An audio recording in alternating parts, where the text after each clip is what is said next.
Every time she touched my wrist, my pulse betrayed me, and I couldn't look away. The waiting room was quiet, punctuated only by the faint hum of the air conditioner and the occasional rustle of a magazine page. I tried to focus on the words in the article I'd picked up, but my attention kept drifting toward the door at the end of the hall. When she appeared, the world seemed to shift slightly. Dr. Lillian Harper was in her early 40s, yet there was a grace about her that made her presence feel effortless. She moved with a calm confidence, her white coat pressed neatly, hair falling softly around her shoulders, and a faint scent of something floral, not overpowering, just enough to leave a quiet impression.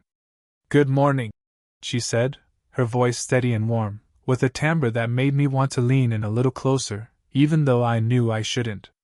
I stood a little taller, fumbling with the strap of my bag, aware of how out of place I felt in her presence. The checkup began as expected, questions about my lifestyle, diet, and sleep patterns. I answered, careful to keep my tone even, though I could feel my pulse subtly quickening. She noticed it before I even realized. "Your pulse is a little fast," she remarked casually, glancing at the monitor. Then, almost in passing, she added, "Interesting," and her eyes met mine with a flicker of curiosity. There was nothing inappropriate in her tone, but something about the way she said it, the slight tilt of her head, the faint smile, sent a small jolt through me. She extended her hand to feel my wrist. "Let me check," she said softly. Her fingers were warm, light, and deliberate, pressing against my skin just enough to make me hyper-aware of every subtle movement of her hand. I could feel the rhythm of my heartbeat under her touch, faster than it should have been, and for the first time, I noticed how calming yet unnervingly intimate her presence felt. We stood there in silence for a few seconds, long enough for me to become conscious of the small details. The warmth radiating from her palm, the faint floral scent that lingered around her, the soft brush of her sleeve against my arm. I wanted to pull back, but part of me wanted to stay, to linger in that inexplicable moment that felt suspended between professionalism and something else I couldn't yet name. She murmured, lifting her hand but letting her fingers linger near mine. "Your pulse races when I come near." "Fascinating." Her voice was light, almost teasing, though entirely appropriate, and I felt a mixture of embarrassment and intrigue. I didn't know if I was blushing or if it was just the effect of being in her presence. For the rest of the appointment, I couldn't shake the subtle electricity in the air. Every glance, every careful gesture of hers seemed loaded with a quiet awareness, and though we never crossed any professional boundaries, I left the office with a flutter in my chest, my mind replaying that simple touch on my wrist. The curiosity she had shown in me mirrored a curiosity I hadn't realized I carried, not just about her, but about the strange, unspoken connection that had sparked in the briefest moment of contact.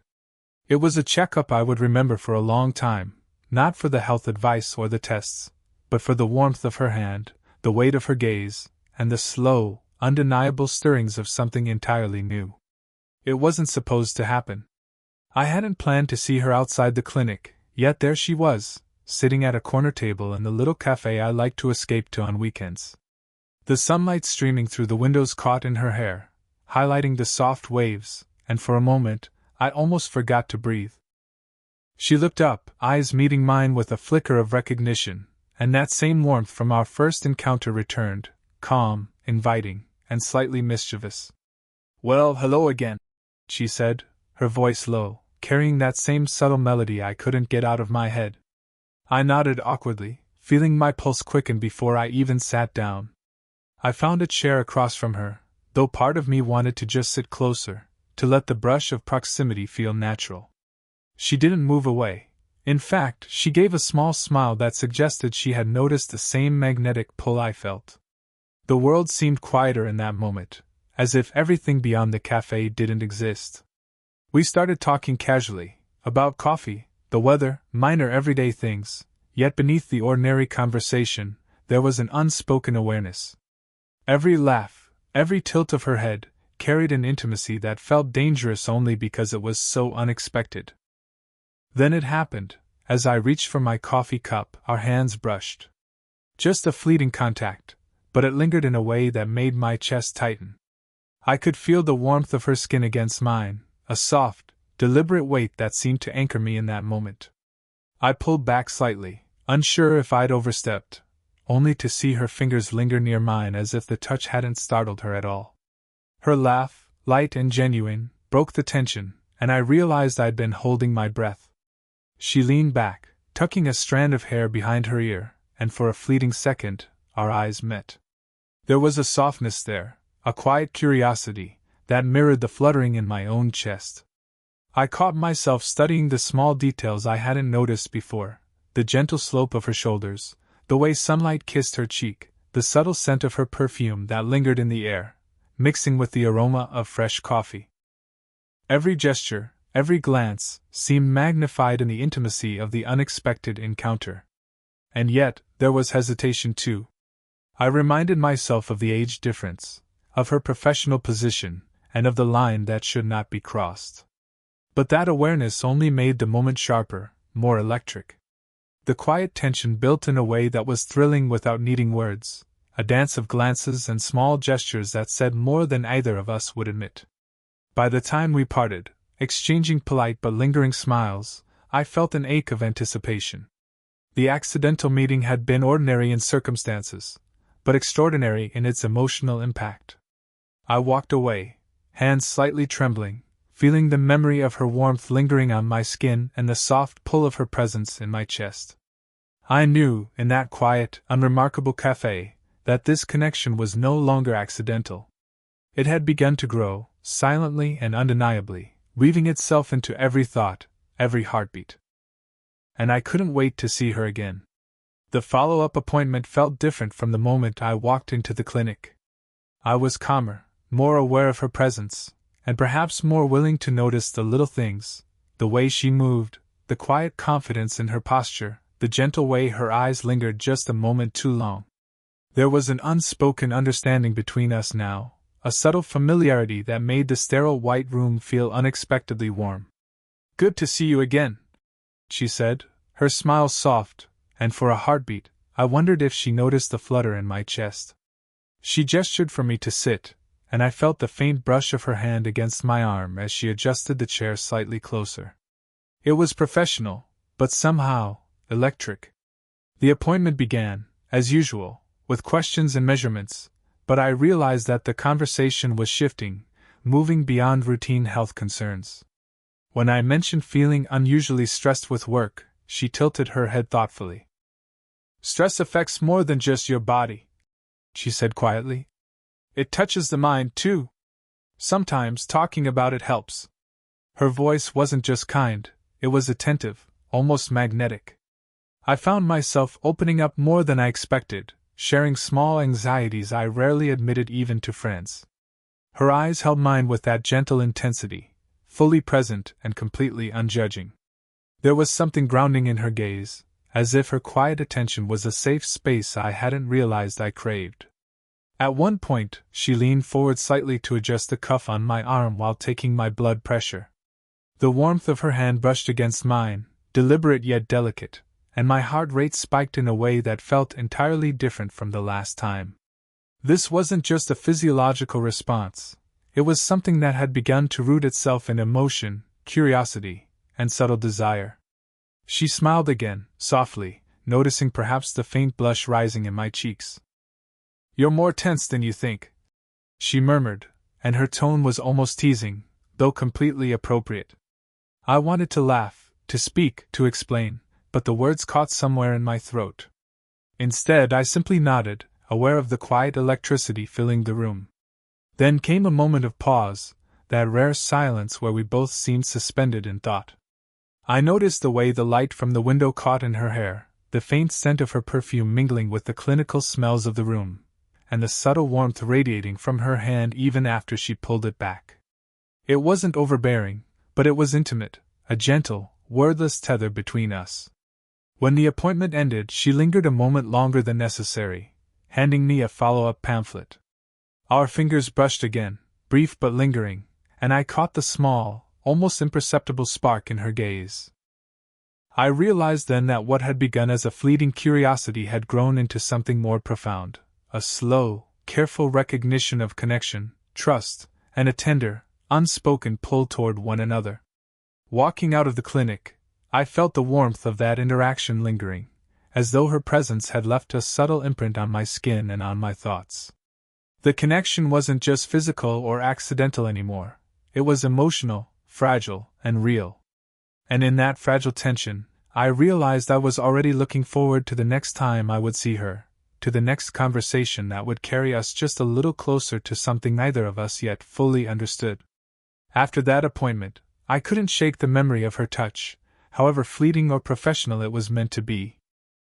The rhythm of my pulse seemed permanently altered whenever I thought of her, the gentle warmth of her hand, the subtle brush of her fingers, the way her gaze lingered just long enough to make me aware of her attention. It was confusing, exhilarating, and above all, impossible to ignore. I found myself analyzing every detail of her presence in my mind, the quiet confidence in her posture, the way she listened as though every word I spoke mattered, and the understated elegance of her gestures. And then there was that smile, soft, knowing, and utterly disarming. I knew I shouldn't feel this way. She was my doctor, older than me by years, a professional I was meant to respect. And yet, the emotional gravity between us was undeniable. It started small. Texts of gratitude for advice, small courtesies, shared jokes that lingered a little too long in my mind. Each interaction pulled me closer, and each time my awareness of her presence, her warmth, her scent, felt sharper, more intimate. Every subtle touch, every fleeting glance became a delicate spark I wasn't sure how to handle. During our next appointment, the tension felt almost tangible. She adjusted the blood pressure cuff around my arm, and her fingers brushed my wrist in that same way as before. My pulse jumped instantly, and I caught myself holding my breath, aware of the small tremor in my own hand. She noticed, of course, but instead of pulling away, she simply said, "You're tense again." Her voice soft and measured, and there was something almost teasing in it, a gentle acknowledgement of the unspoken. I wanted to speak, to explain that it wasn't just tension from nerves or work, but desire, fascination, curiosity. But I couldn't, not fully. There was the professional boundary, the age gap, the whisper of propriety that echoed in my head. And yet, every time she looked at me with that quiet attentiveness, the desire to lean in, to bridge the invisible space between us, grew stronger. She caught me staring once, gently lifting her hand as if sensing my distraction. The brief moment our eyes met sent a shiver down my spine. I realized she wasn't oblivious to it, the subtle charge between us, but instead of addressing it directly, she maintained that careful balance of warmth and distance, letting tensions simmer rather than explode. Leaving the clinic that day, I felt a strange mixture of frustration and longing. The world outside seemed duller somehow, lacking the quiet electricity that her presence always brought. I understood now that this wasn't just a passing infatuation, it was a slow, steady pull, a quiet emotional gravity that neither of us had yet dared to name aloud. And so I found myself caught in hesitation, torn between reason and feeling, awareness and desire.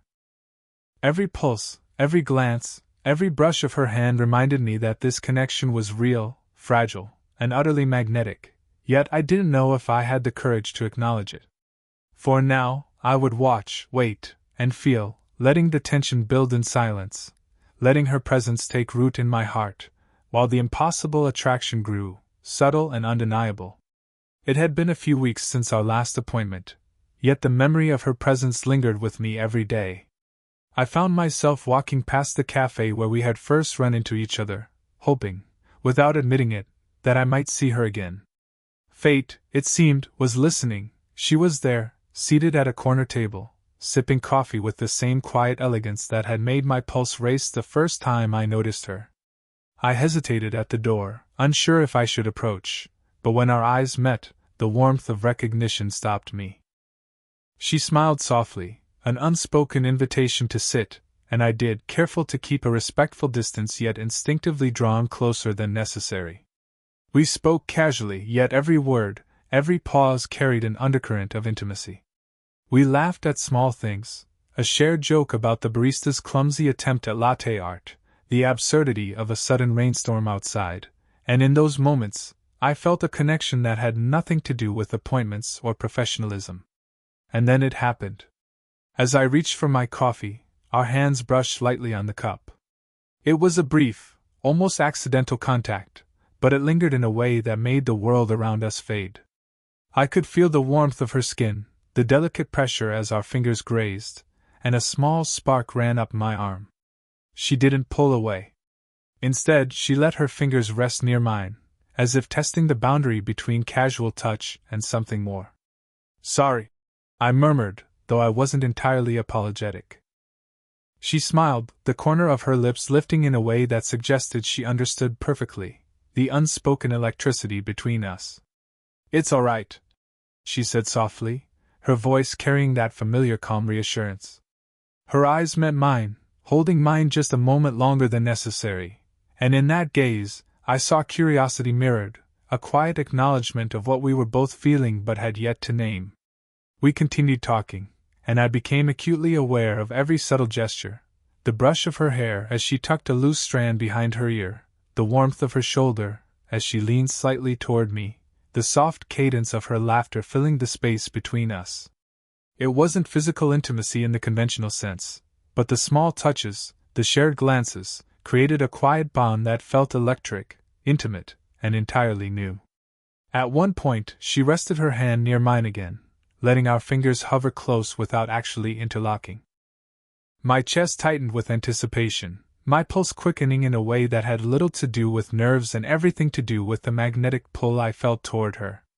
It was intoxicating, the careful balance of restraint and connection, the silent communication in every gesture, every pause.